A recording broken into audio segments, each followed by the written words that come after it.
د بیت الله به احترامي کوونکی دا دومره مجرم نه دی، د بیت الله به عزتی کوونکی دومره مجرم نه دی لکه یو مسلمان ته د په خوله باندې شکنځل کوي او د مسلمان په دې خوله باندې به احترامي کوي. پر یو مسلمان باندې د لاس پورته کوي او مسلمان ته تکلیف رسوي او د مسلمان عزت خرابوي او د مسلمان زړه خرابوي، زړه زیروي، بیا چې دا سړی څومره مجرم بلل کیږي زموږ په شریعت کې، بیا هغه سړی دومره مجرم نه دی لکه یو سړی چې د بیت الله فردي څیري او بیت الله بې احترامي کوي او د بیت الله بې قدري او بې عزتي کوي. ځکه زموږ په دین کې معاشرت دا د دې دین بنیاد دی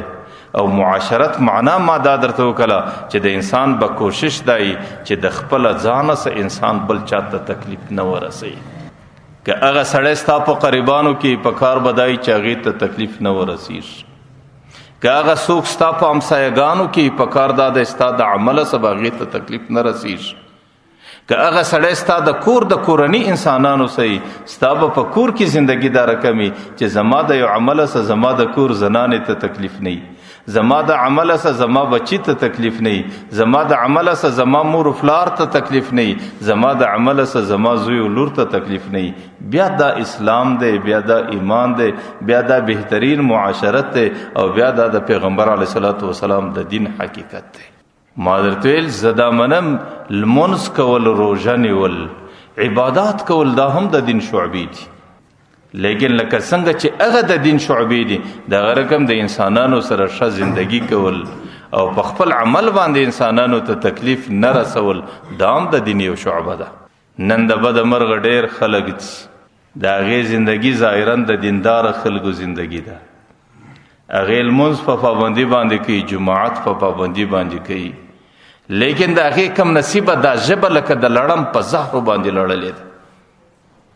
د هره خبره د منافقت ده، د هره خبره د مسلمانانو د بې عزتۍ ده، د هره خبره د مسلمانانو باندې د تجاوز او د تکلیف ده. د هغې هر عمل، د هغې هر مجلس، د هغې د زندګۍ هر ترتیب دا د مسلمانانو په تجاوزاتو په تکلیفو کې تیریږي.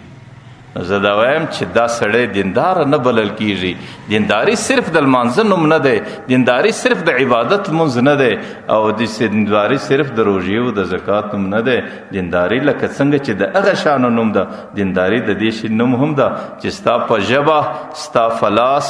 ستا په اندامو باندې ستا د زندګۍ د تیرولو په ترتیبو به مسلمان ته تکلیف نه رسیږي. ته چې په کوم ځای کې اوسېږې، په کومه محله کې اوسېږې، د هغې محلې د خلکو سره د ښې زندګۍ به ته فکر کوې. دا نه معنا چې ستا پر کوم ځای باندې تجاوز په وس کې اوسو بس ته به یې کوې.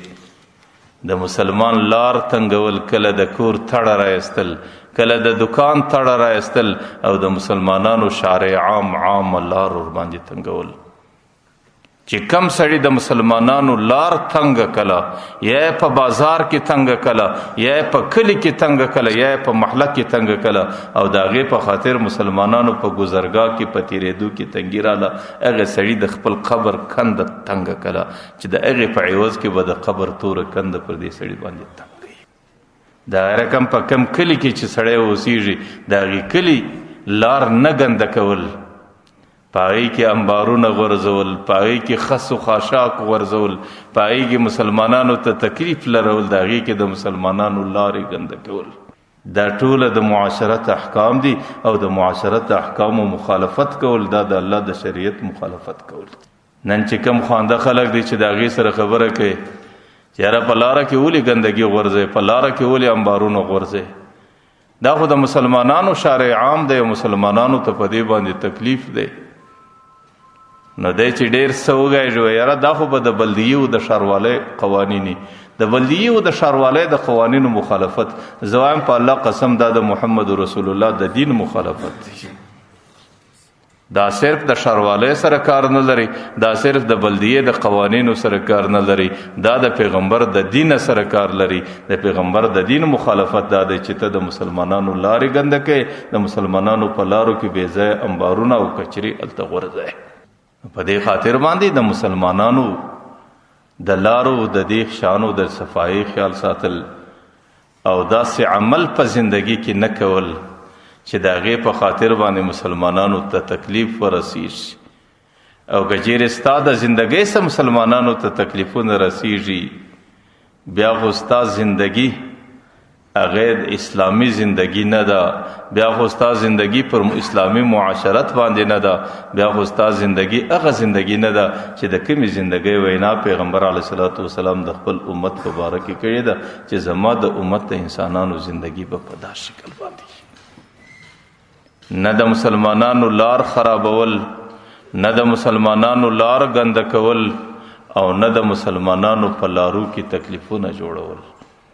ما درته ویل پیغمبر علیه الصلاۃ والسلام خدا وایي چې ادناها اماطة الاذى عن الطریق، د مسلمانانو د لارو څخه به تکلیف جن شی لرې کوي، کوشش به دا کوي چې زما په یو عمل باندې مسلمان ته راحت او اساني جوړه شي.